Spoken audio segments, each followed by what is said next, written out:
After the excitement of Christmas and the New Year's Eve party, the girls went back to their usual lives. This is how they spent their days.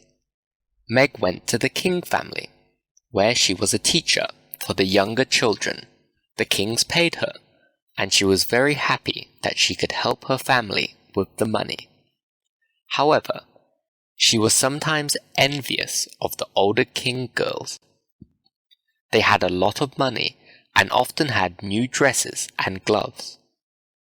Meg wished that she could live like that, but she knew that she was poor.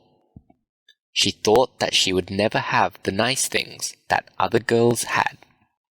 Jo also had a job, though she was only 15. She went to her very rich Aunt March and helped look after her every day.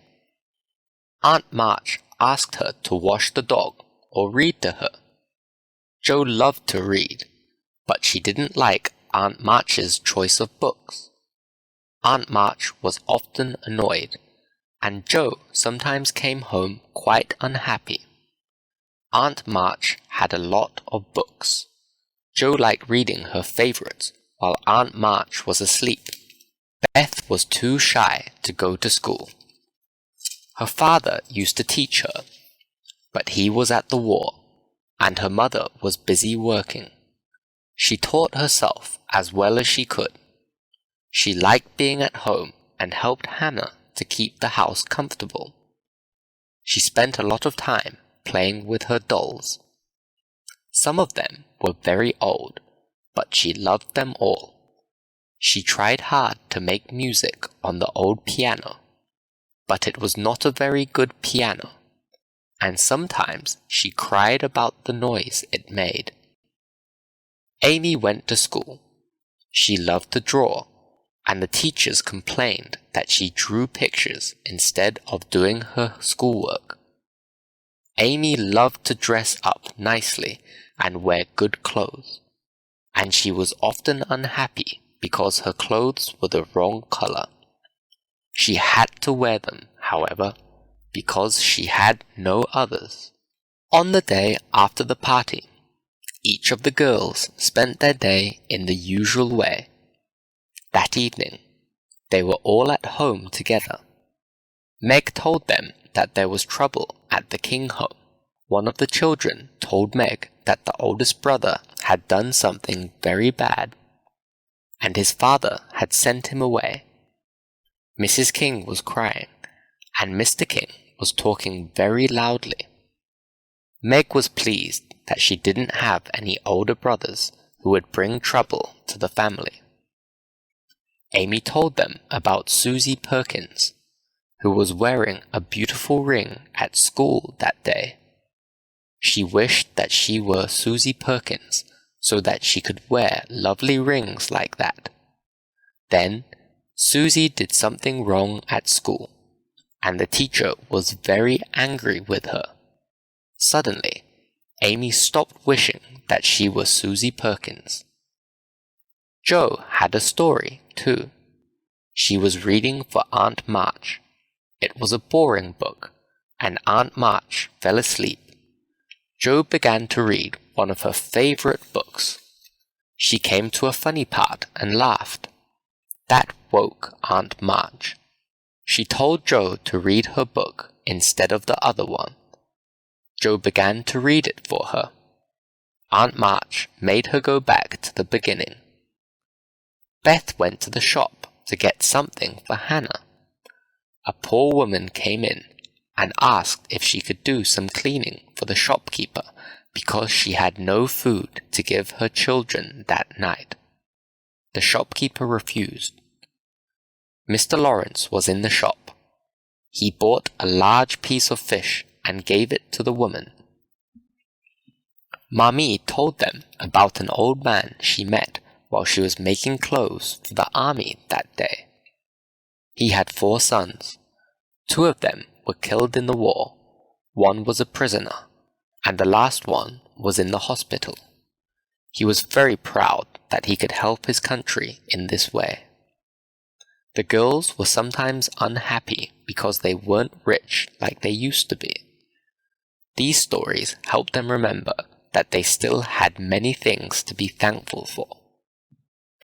Not long after that, Joe began to make friends with Laurie. He was sick, and she saw him looking out through the window of his large house.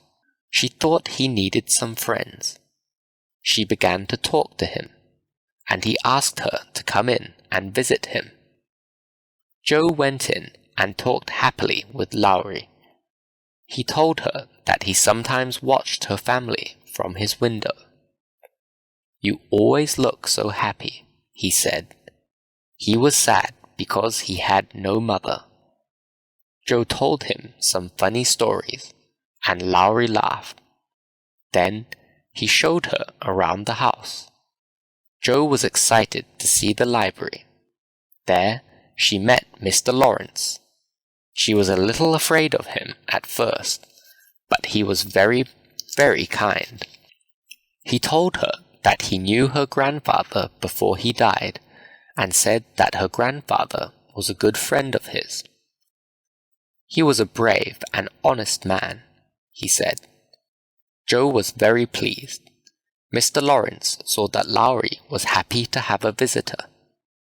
He invited Joe to come again and said that Laurie could visit the girls when he was better. As they went to the door, Joe saw a beautiful piano and asked if Laurie would play it for her.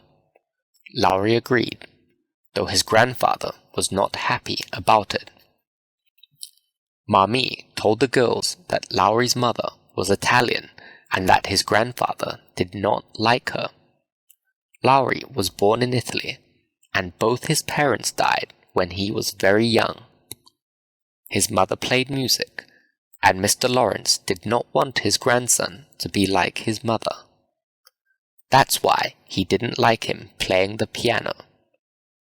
Laurie and the girls became very good friends. He came to visit them often, and they went to the big house to see him. Mr. Lawrence came to visit as well, and soon they were no longer afraid of him. Only Beth was still afraid of him, and she was too shy to go into the Lawrence house. She wanted to go and see the wonderful piano, but she did not dare. One day, Mr. Lawrence came to the March house. He said that Laurie could not play the piano because he had more important things to do.